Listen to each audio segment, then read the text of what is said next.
Okay, Grandpa, we are going to try and recreate the interview that Ben made on Thanksgiving because we lost that. So we want to capture stories about your life, and we want to know what was the most important, what were the most important stories, and try to learn from your experience.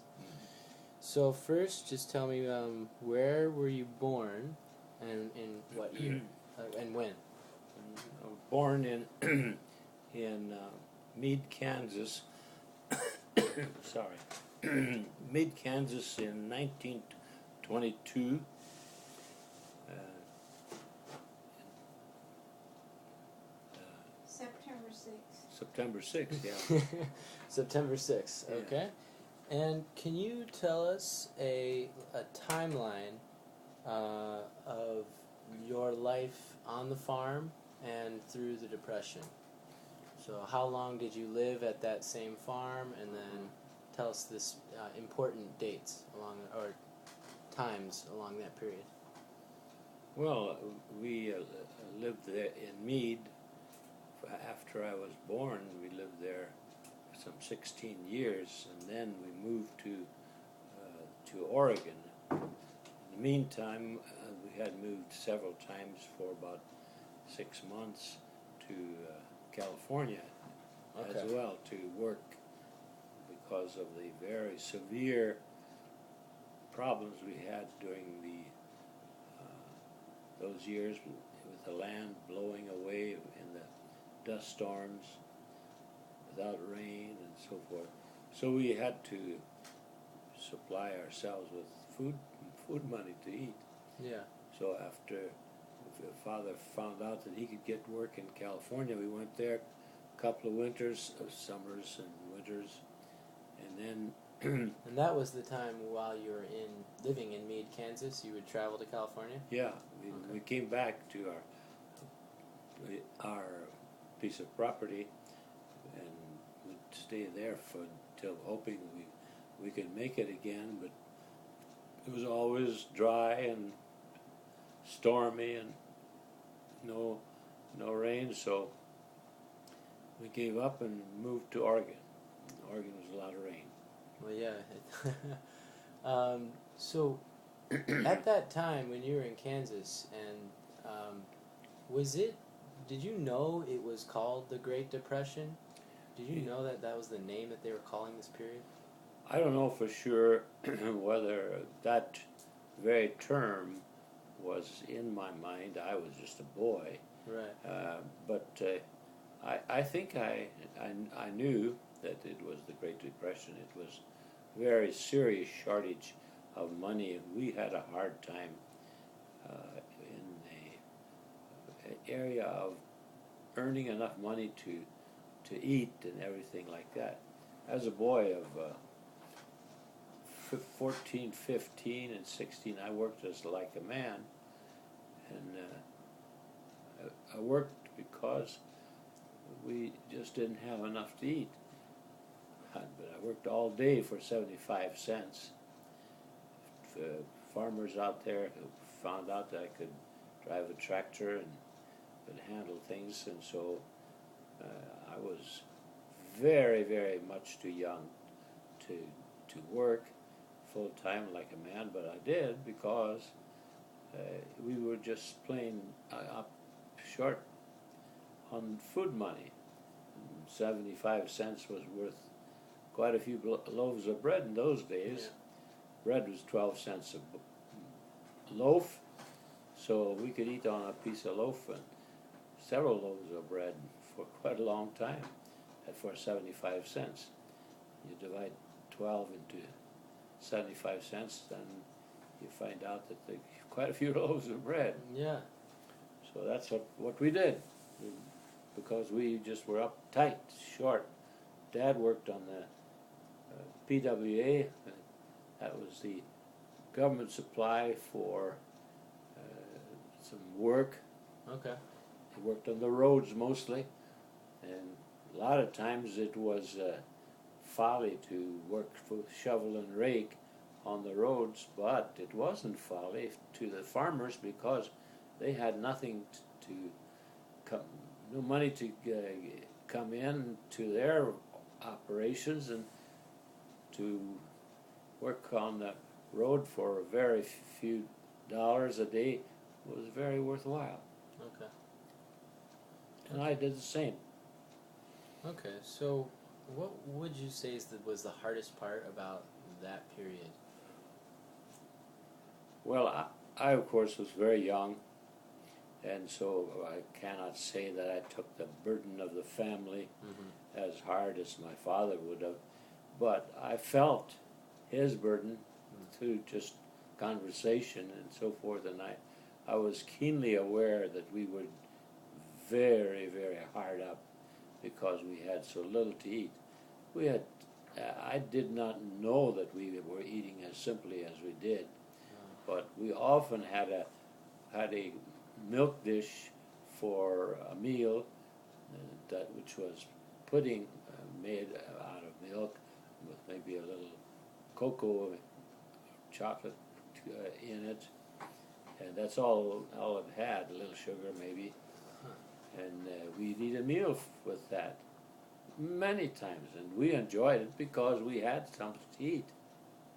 Did you feel some responsibility as the oldest son to kind of really do as much as you possibly could for your family, your siblings? Well, obviously, we were pretty young to understand fully the full weight of responsibility that my father had for the upkeep of the family, and I can't say I felt it just as much as he did, but I felt the need to give every penny to my father that I earned so that he could supply food for the family. And we were all very anxious to do something to either save or to earn money. Sure. Okay. So then you said you were about 18 when you moved to Oregon? No, 16. Oh, 16. 16 years old when I moved to Oregon. I bought a car from my neighbor who had left the water in the car over the winter months. In summer months we used pure water in the radiator, and in winter time he put it in his shed, but he forgot to drain the water out of the car. Well, the block was broken. Yep. And so the next summer when he wanted to drive his car, he found out he had water gushing out of the side, and he couldn't. So he sold me the car, tires and all, for $20. Wow. And so I took and I did it by almost entirely by myself. I put a couple of 2x4s across the top of the motor, and I hoisted the motor up out of the motor. I unscrewed it and hoisted it up, and my father drove to Dodge City where they had electric welding. That was brand new stuff in those days, but electric welding is good for welding blocks and things that break in big steel like that. Huh. So he took it to Dodge City and left it there for a few days, and another trip he brought it back home, and I put the motor back into the car. I was 16 years old, hoisted up the motor and slipped it into the place where the motor was screwed on, and put up the bolts good and tight, and cranked the motor up with the generator, and it ran. Wow. It worked fine. And I don't know how many years that car drove after that. I would say several years that it served us. Huh. My father had his family car, but it was a 31 Chevy, not very much better than the 29 Chevy that I had bought for $20, but That is at unbelievable. the same time, that was a very cheap buy. But due to the accident that the neighbor had, freezing the block. Right. He thought was selling a piece of junk, and we went over to his place and put a chain on his front, and we pulled it home, and it was summertime, so we left it outside, and that's when I went to work and fixed it, and he helped me very little or none at all. I can't remember anymore, but That is awesome. he didn't. So that was in Meade. That was in Meade. So then, Well, right outside of Meade. okay. And then did you use that car to drive all the way out to Oregon? Oh yeah, I drove my 29 Chevy, and Dad drove his 31 Chevy, and the rest of the family, and we had a two-wheel trailer behind each one. Mm-hmm. He had a trailer, and I had a trailer behind. We put on it as much properties and things that we could use out there, Mm-hmm. and we pulled both of them there. We had very little trouble on the way, very little. That is awesome. So you moved out. Now tell me, before I move on, why was it that you decided? I mean, I know the farmland wasn't good in Meade at that time, but is that the main reason why you left to go to Oregon, or was there a job waiting there, or what was the? Well, the main reason was was both of them, because there was, first of all, no crop was being raised in Meade. The dust storms and no rain situation, and we didn't realize it, but we farmers had, to a great extent, created that problem ourselves. We were using plows that pulverized the ground too much, and that ground, pulverized as it was, then blew away, and for sure no crops with that kind of land. And then we, however, it was a good thing that we could get jobs in Oregon. Okay. It's simple jobs. My father, however, on the side bought a dump truck, four square cubic feet of truck, 4-yard truck of dump truck, a second-hand one, and he worked for the county on the roads, hauling gravel and stuff like that with a truck for a couple of years, and then he also then later bought a logging truck, and he hauled logs from up on the hillsides not far from Oregon where they were lumbering, and brought them down to the mill, dumped them in the mill, and got his price for bringing them down. I can't tell you what the cost for our price for the one truckload was, but it wasn't very much. It was, but it was a big help. Yeah. And the same thing was true on his truck, though, that was on the car in the first place. He had problems. He tore out parts of the motor in heavy loads, and we had to fix it on the road, and we did. We just plain had to fix it on the road, and fixed it and went on. That's all. That was all. We probably put second-hand parts into it. I don't remember that anymore. If we could, we did. We had to save money. Okay. Could you tell us about your memories about the Mennonite church? Well, we were in a Mennonite church that had been there long before I had been born. It was a very conservative church. Conservative in the sense that it did not have any big things to help us become really acquainted with the Lord, but it had a lot of laws of what we could do and could not do. No neckties, no brown shoes, only black shoes. This was for the men, Of course, this is back in Kansas. Back in Kansas. Okay. In Oregon, and there was a different church that Okay. of completely different color. Okay. And then, but the church was very, very conservative and legalistic, without a question.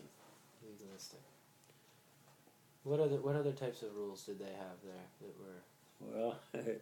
Well, I remember that my father told me that the board of elders, or the men that ran the church, told the young men that if they wouldn't crease their hats, which was the style of the day, so that they or that is, they take the crease out of their hats. If they didn't take the creases out of their hat, they'd have children born to them that were creased in their head. Oh, wow. They had no scientific basis for that, but just the same, this scared the daily light out of those fellas. They didn't, but I don't know whether they paid any attention to it or not, but they were threatened, that's for sure. Okay. That is interesting. Is there anything else you can tell us about the Mennonite Church? Well, it's a sad story of legalism that maybe isn't worth repeating very much.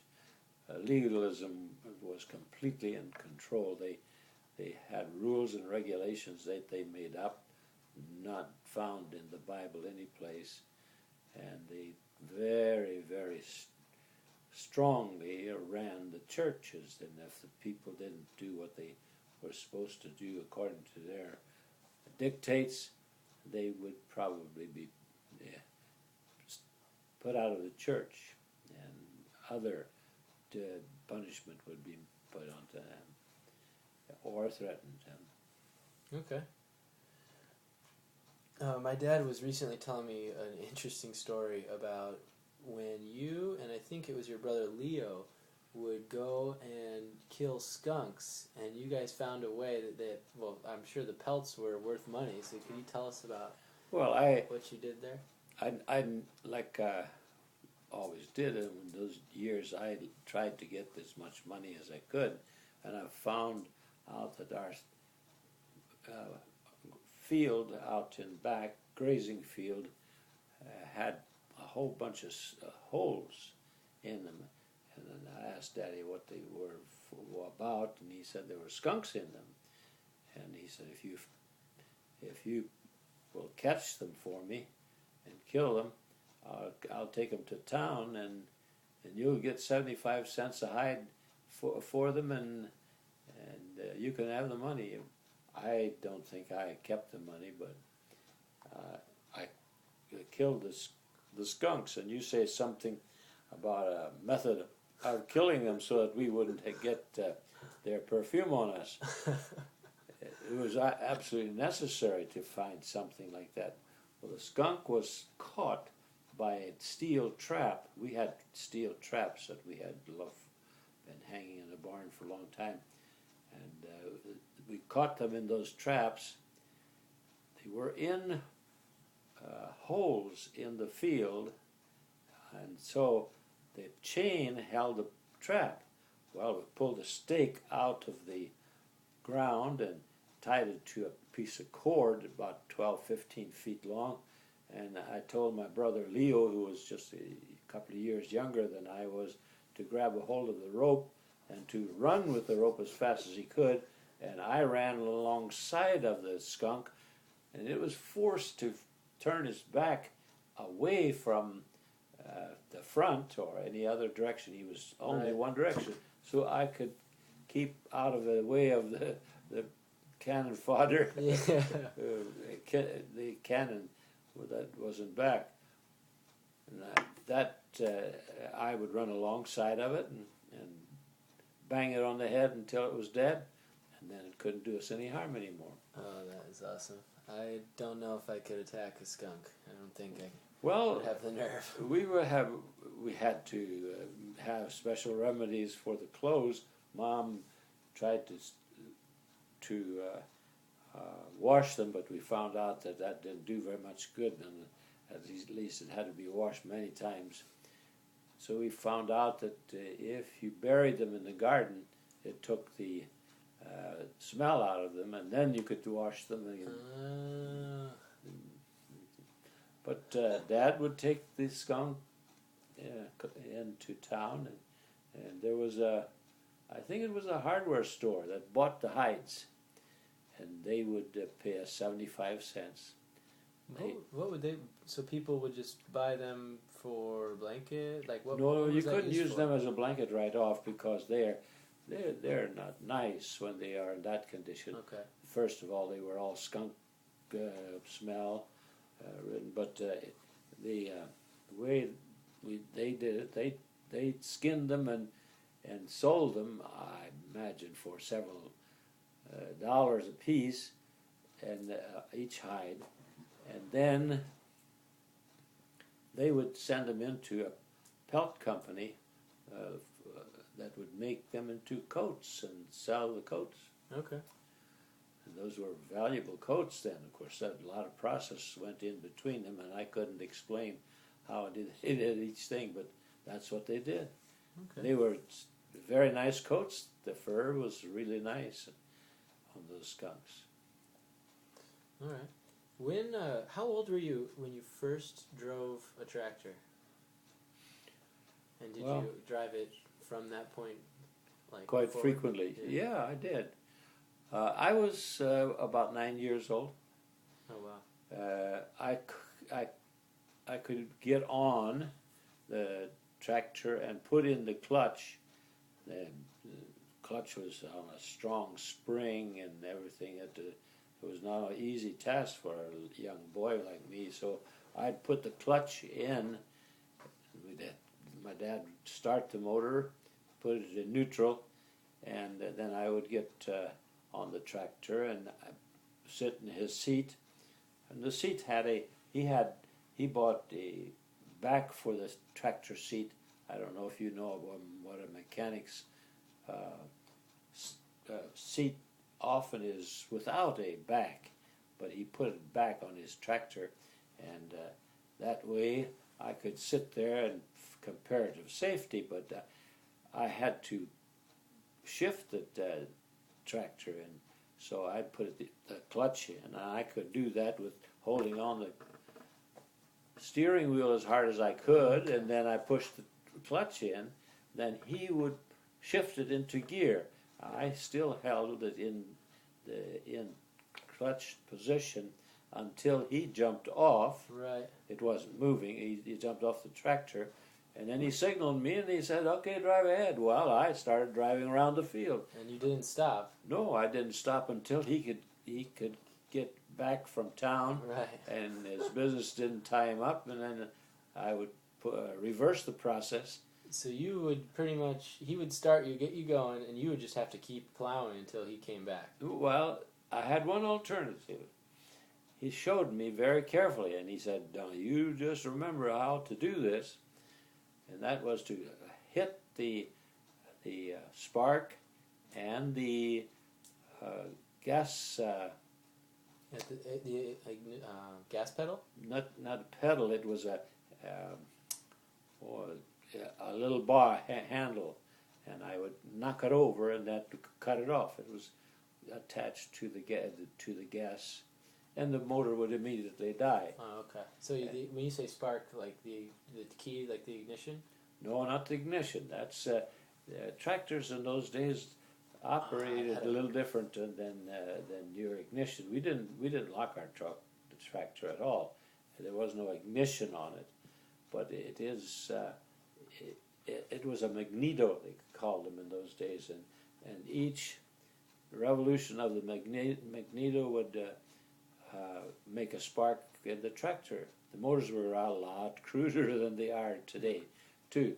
But if I kicked those levers over, they were about 6-7 inches long, and if I slapped them down, the motor stopped immediately. And with a load, it would stop right then and there. And even with the empty tractor, it would have stopped. Okay. So I stopped him with that. And so I had an alternative. Then I'd let the clutch out. Then you couldn't turn it back on until he was into Yeah, it. then I couldn't do anything anymore until he would come back. But the one thing he told me was, I don't know how many times he told me, don't you get out of that seat.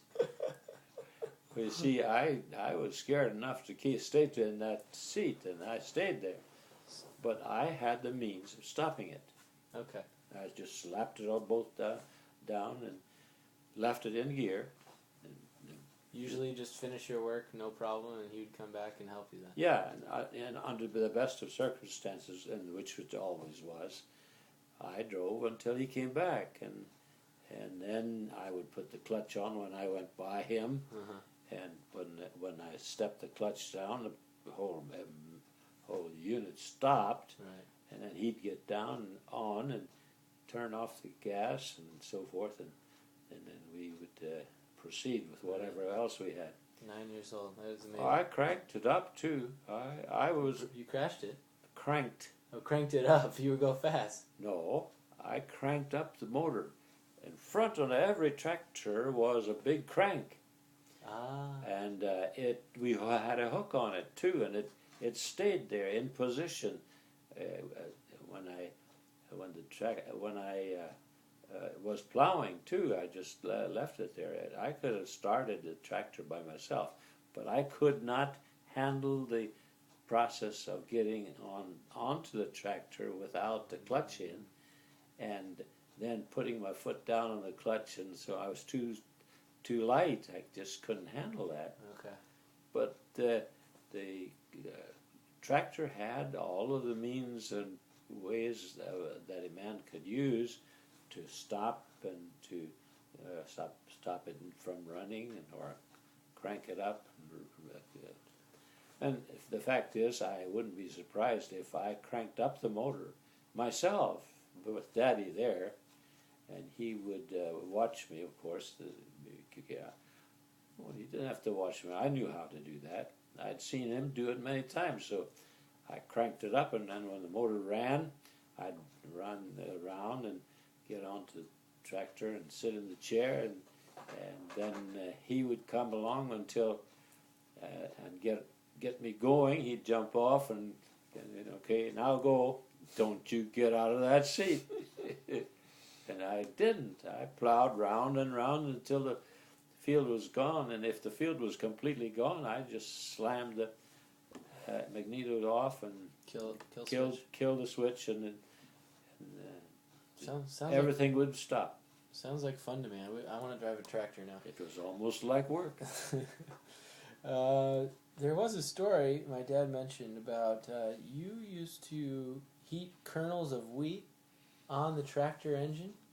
Yeah, the And tractor. that was lunch or what? Yeah, How's well, this was, of course, only when we were harvesting Okay. the wheat, and the wheat heads.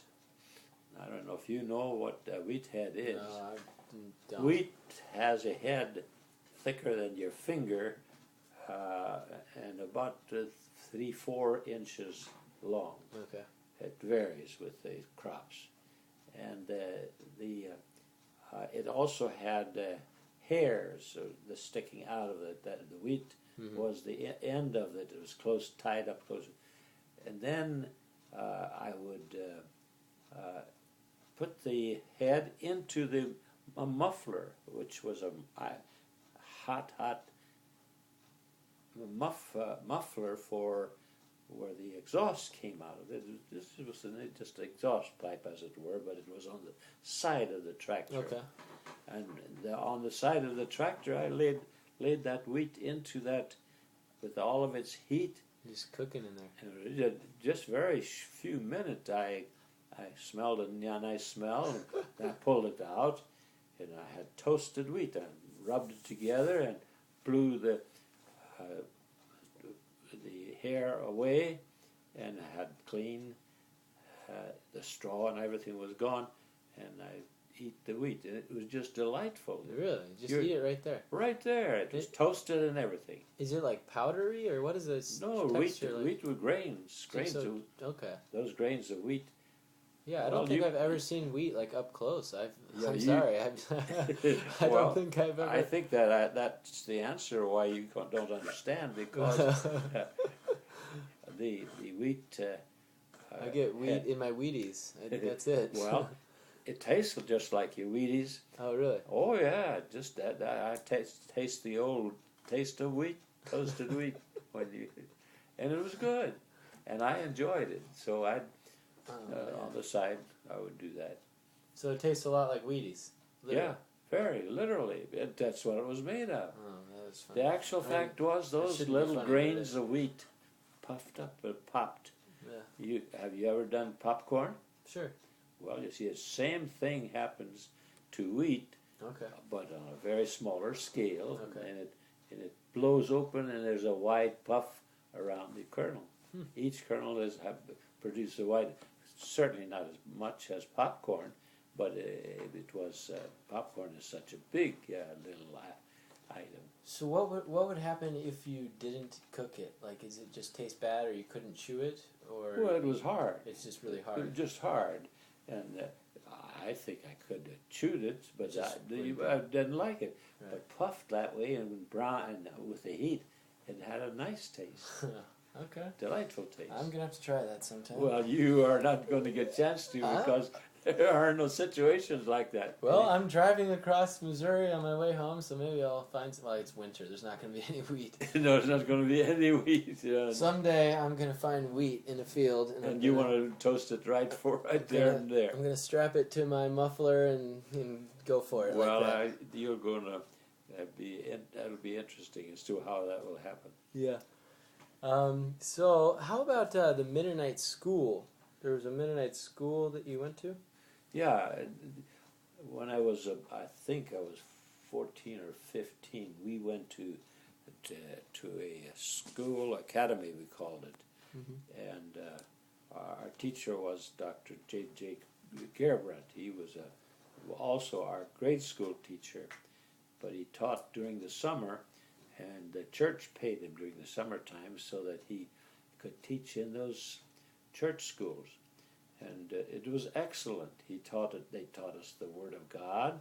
They taught us things related to the Word of God, such maybe even geography of Bible lands or subjects like that. We had a nice little academy set up, and it was during that time that many of us young people got called to our ministry. We had prayer meetings, and we knelt beside a bench and prayed during those prayer meetings.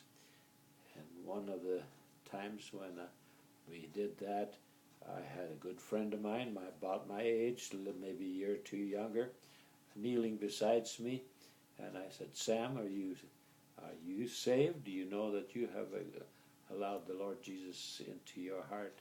And he said, "No, I've never allowed that. I've never said that I wanted to have the Lord Jesus in my life." And I said, "Would you like to do that now?"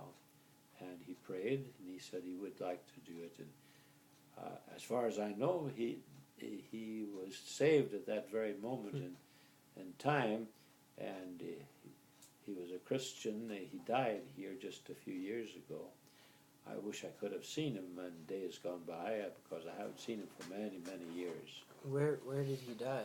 He didn't die here in Goyi Village, but No, he didn't die here in Goyi Village. He died in Mead someplace, where he lived, and I couldn't tell you where. Okay. And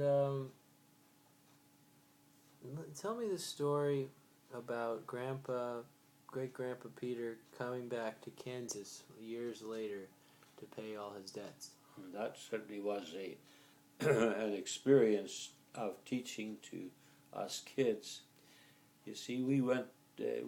What we did was farming was, we couldn't pay for it because we had to have gasoline for the tractor and other costs, repair parts and so forth.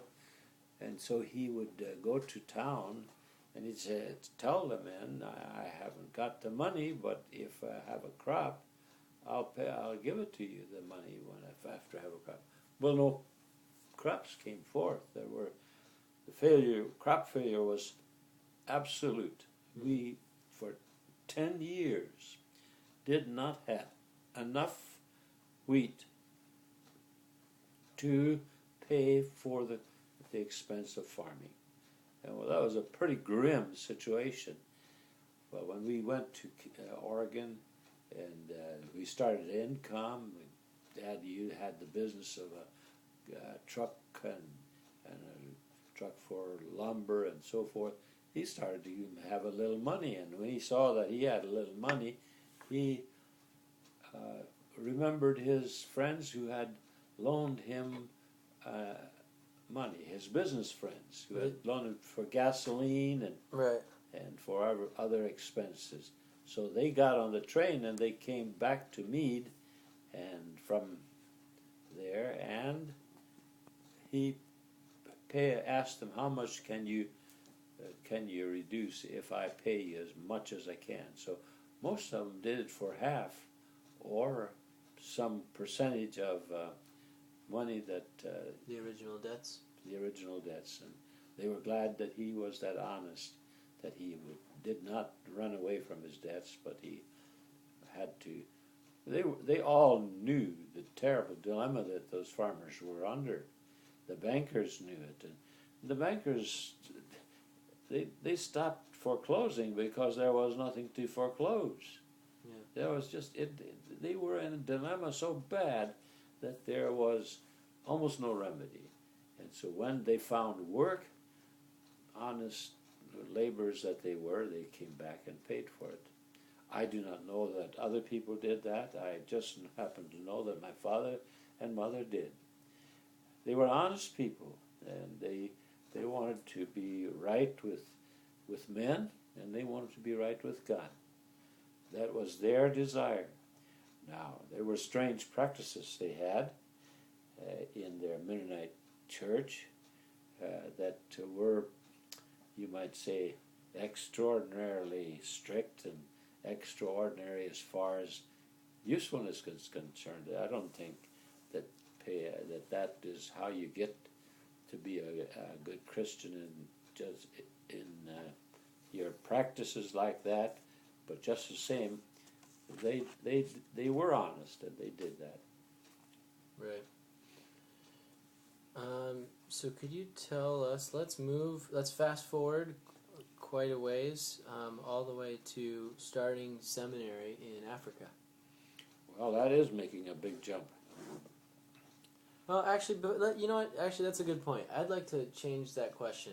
How long were you in Oregon before you went down to Biola in Los Angeles? Well, at the same year that we moved to Oregon, a cousin moved to Oregon also. He got sick, and they had to go home. And I was 16 then, and I had driver's license. So when they wanted to go back to Meade to see the doctor and go to the hospital, and they still had their homes back home. Right. They asked if I would be willing to drive, and so I did. I drove the car back to Meade, and I later then helped. Well, I didn't help them there because they were gone at that time already. But I from that trip, I went over to Tabor College, a college in Kansas, Mennonite college, and I went to Tabor College for 1 year, and I did high school subjects in the college for that 1 year. But then the next year, I found out I could go to Biola, and there was no tuition for Biola. People of God were supporting the school, and just like Moody Bible Institute is now, they supported the school, and young people came and went to school there. Well, that made it a lot easier for us young people to go and get a Christian training, and I got my Bachelor of Theology there.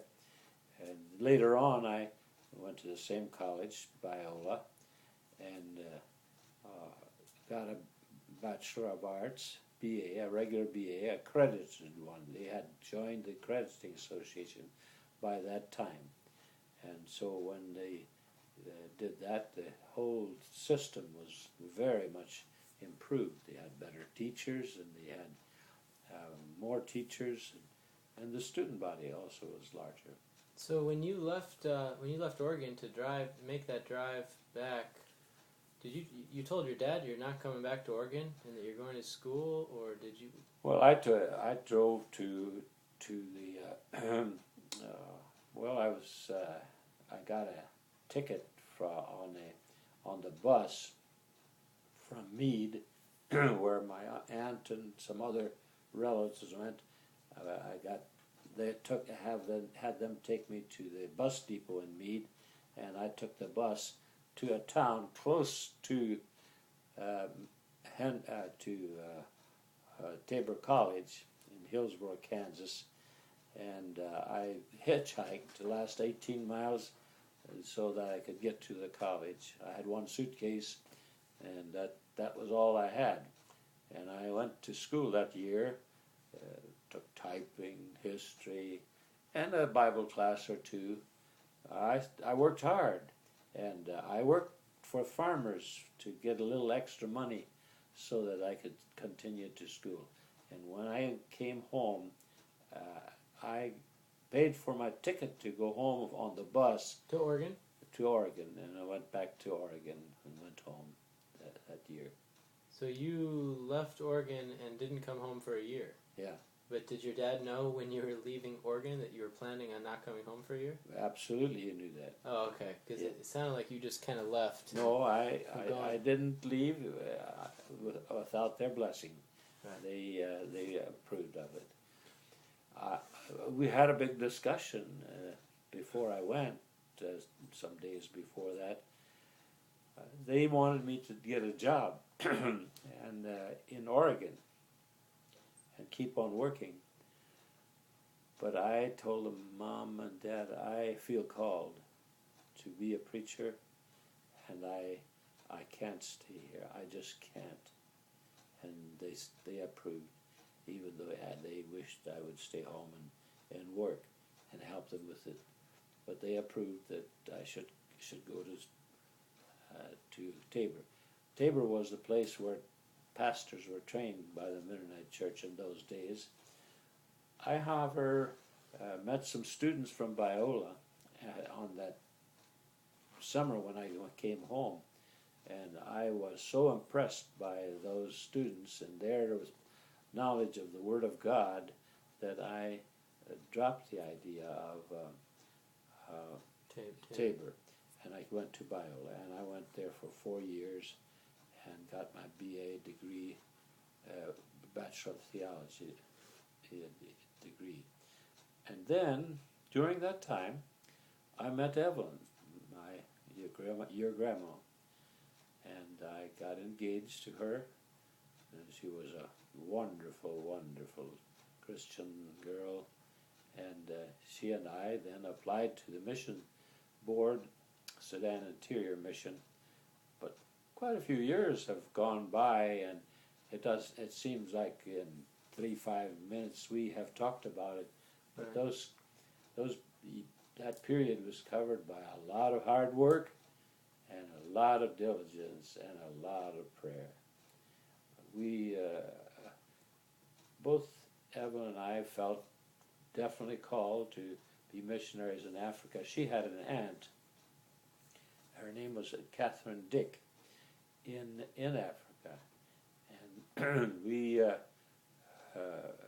met her a number of times when she got home and heard her speak, and we ourselves sat down with her, and she took us to dinner and talked to us, and so we were acquainted with what the challenge was, and she felt that I would be fit into I and Evelyn would be fitting into a good position in a Bible school, and so we went to the mission field, and I I started teaching in a Bible school on the mission field In Africa. in Africa. And you were, tell me about that.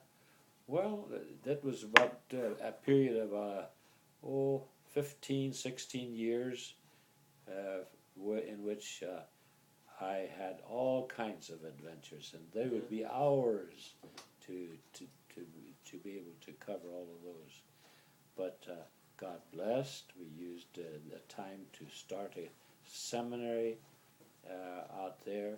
Those seminary students graduated from our school and became preachers in Africa. One was called the Billy Graham of Africa.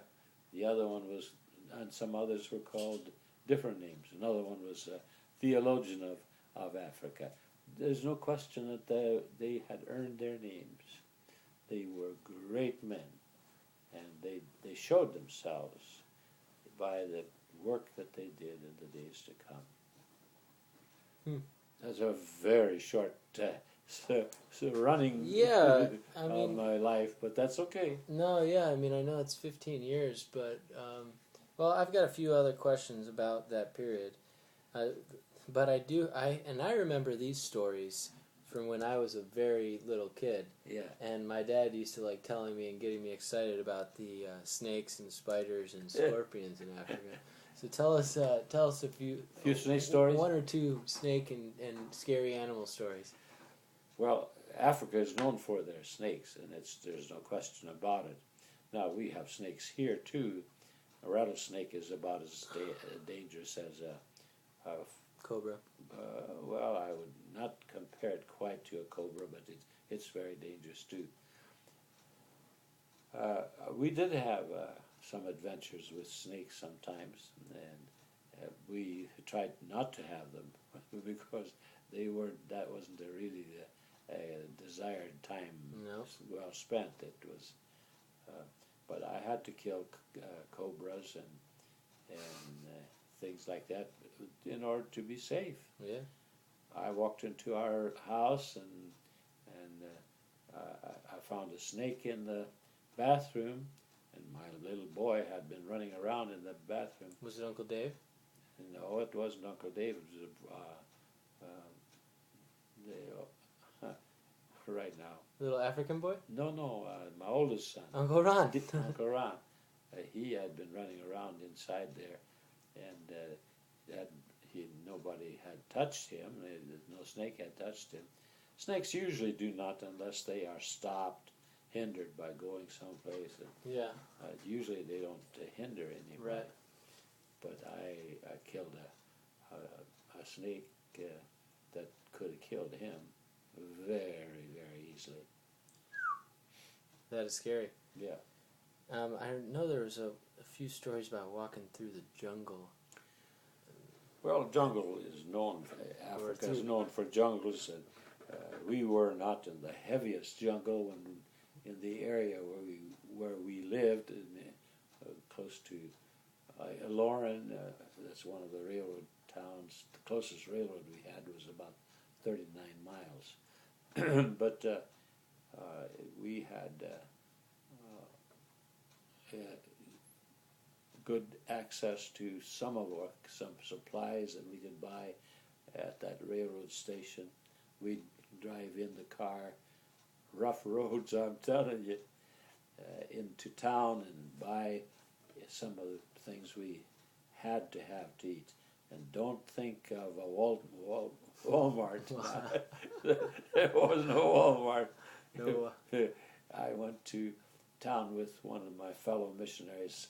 One other man was a fellow missionary with me on the station for a long time, and we went into the shed that was supposedly our supply place. And sitting on one of the shelves were just a few boxes of goods of dried out food like beans and stuff like that. Only a few little boxes. We bought them and rice and so forth and brought them home because that was food. That was it. That was it. We couldn't buy anything else. It's all we could buy. There was nothing else to choose from. No Walmart, no Taco Bell, huh? No Taco Bell, no Walmart, No McDonald's. no, none of those above. Yeah, no way.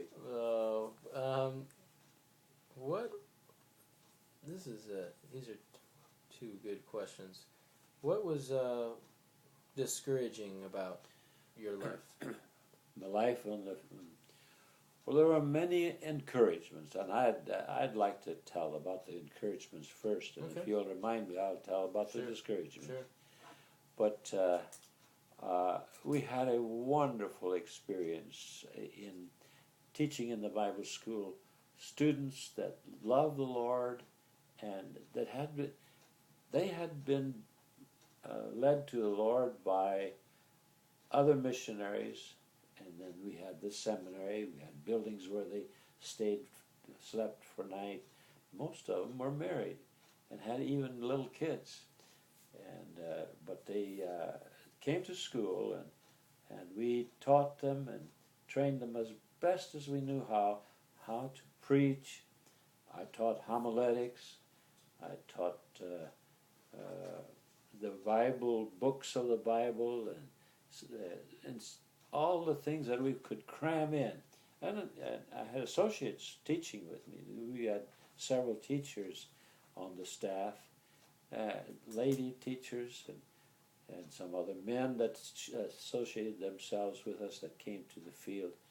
God blessed us wonderfully with people that were willing to forget all about money and come and work on the mission field. Some of these men really produced fine pastors. They became pastors of good worth, and they were honest men, and they learned the Bible as best they could. A few of them failed and fell along by side the way, just like out here. Sometimes some of them fail and fall along by side the road. But the rewards were very, very great. But I have to tell you, there were discouraging things. When we had a daughter born to us prematurely, out there where very, very little help could be found, she was born in a very primitive room, 2 tables in the middle. Our nurse that was attending the Africans with their sicknesses was in attendance that night, and she took care of Evelyn. She had a little baby girl. It lived for half an hour, so, and she died. I held the little baby when it died. That was tough. Mm-hmm. So there were joys and there were tough times. That experience was not easy, and there was much pain with it. We didn't talk about it very much after that for years. We've talked about it more since then, because the pain has grown less, and we have seen the rewards that have been given to us for trying to do the best we could to do what we could. And we had the reward also of starting a more advanced seminary. I went home on furloughs. I later wrote out a curriculum that was much more advanced, Hebrew, Greek, theology, systematic theology, and other subjects that a seminary has, and we taught them, and we had men come to school that were capable of doing so. I was a principal and taught some of the subjects as well. God blessed us on our hands. We were not highly qualified, but we did the best we could. And I think we did our jobs pretty well. The men that we produced were very capable. I saw them do things that I couldn't do myself under any circumstances. They were mighty men of God. And we had many joys. but there were tough times too. And I don't want to dwell on the tough times, Yeah. but I'd like to hint at one of the things, and not put in details, because details probably means people and so forth.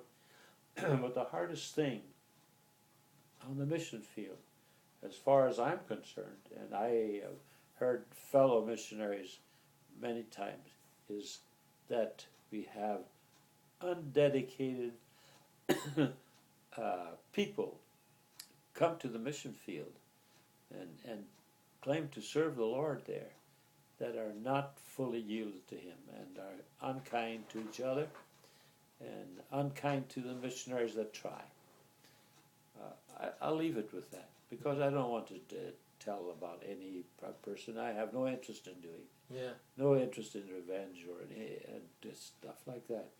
But that there were hard times in some of those things. The selfishness of man sometimes appears very, very much, even on the mission field. And I've met many other missionaries later on, teaching in Moody Bible Institute, like I did. We would have missionary conference. We have 40 organizations that sent their missionaries there, and we would have big missionary conference, and they were very interesting. But on the side, I got to talk with the missionaries, and the unanimous story that you tell was the failure of Christians to be unkind, and have see them do unkind things on the mission field. Now, I would like to immediately reverse that story and say, I have my best and dearest friends have been missionaries, and the majority of them are. But it seems to me that God somehow has to send troubles in our lives, trouble in our work, etc., in order to bring us around to a commitment and a love for each other that really takes the test. I believe most missionaries will agree with me that conflicts on the mission field are the hardest things to meet. Okay. So let's now we're gonna rewind a little bit, and let's go back towards Kansas when you were a kid again. And what did you play as a kid, as far as sports or anything like that? I mean, is there any kind of games or toys or sports that you really enjoyed as a kid? Yeah, we played. We had almost nothing to play with. I never saw basketball until I was in high school. Those things were not ours. But we had bats and baseballs, and we played baseball. But the games we played on the school grounds were touch games, running after each other, tag games. I can't even explain exactly how they were played anymore. I've forgotten how. But we were very simply entertained. Very, very simply entertained. But at the same time, we had good times. We enjoyed it. There was no shortage. Yeah. I don't feel sorry for myself, because it was rough in those days. On the farm, we had horses. I rode horses. I had horses run away from me, under me. And I mean horses that ran fast. I had race horses. My father bought a race horse that had run very good races in days gone by.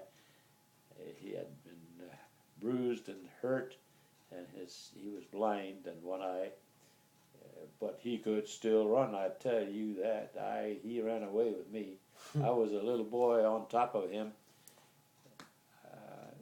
about 8, 10 years old, and he knew who was on his back. Yeah. He took the bit in his teeth, clamped it down, and ran away with me. Went for it, huh? Yeah, he just went.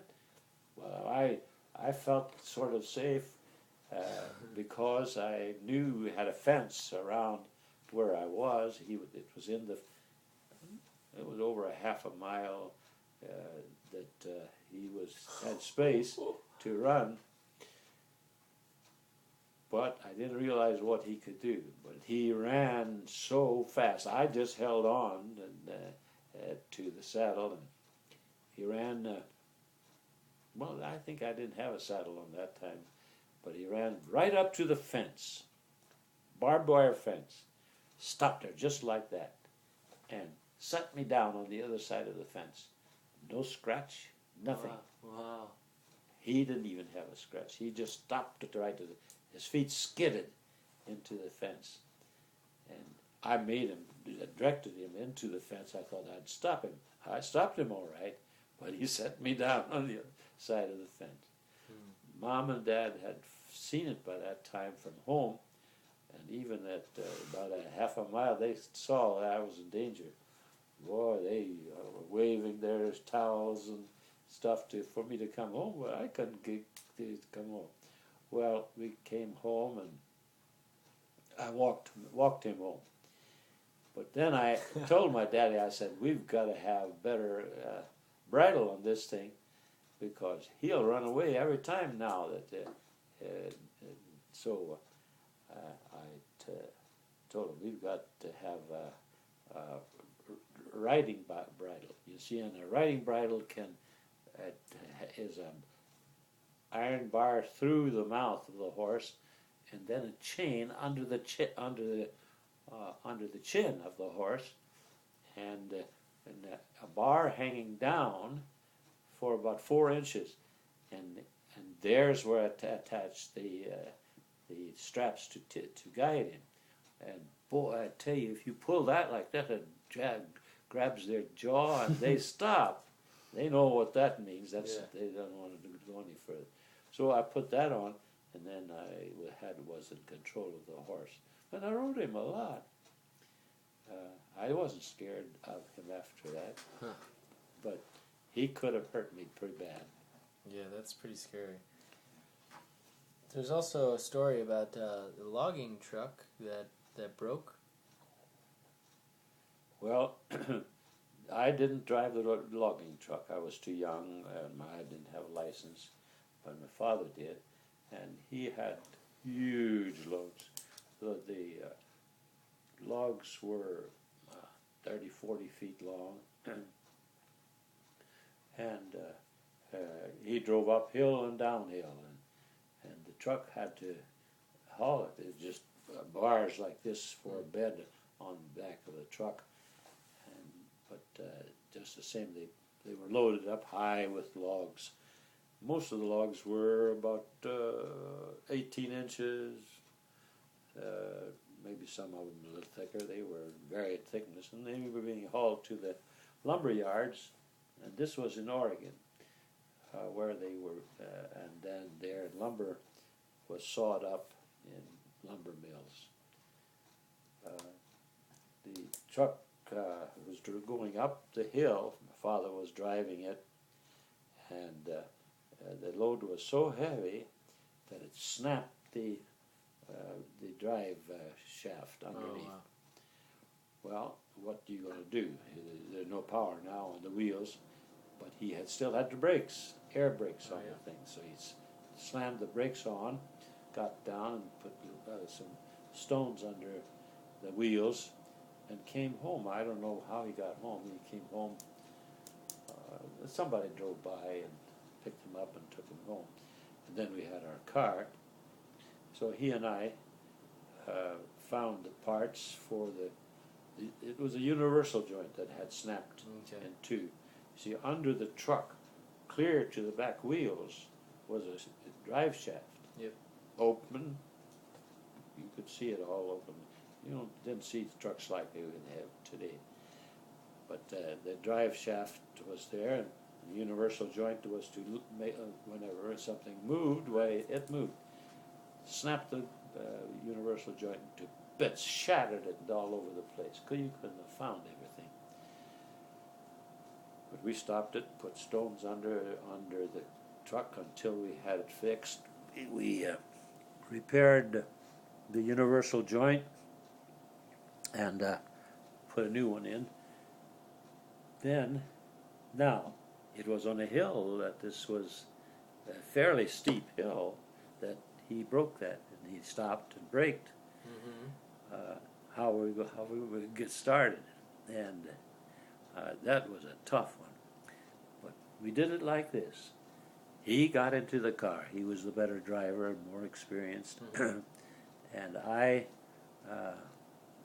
went on this side. That's okay.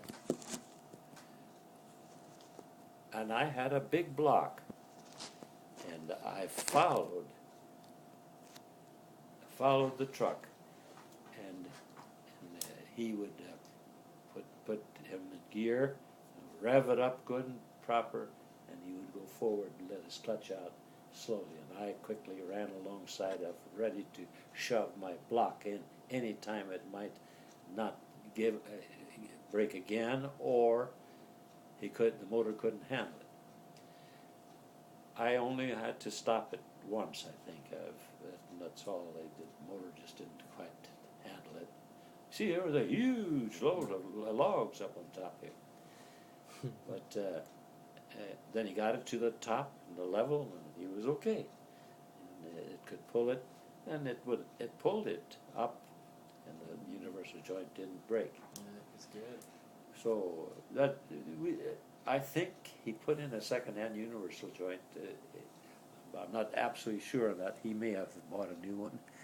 We were so short of money, if any parts were available that were second-hand, we put them on. Yeah, definitely. I've got to go to the bathroom for All just right, a little bit. We'll take a break. Isn't that all?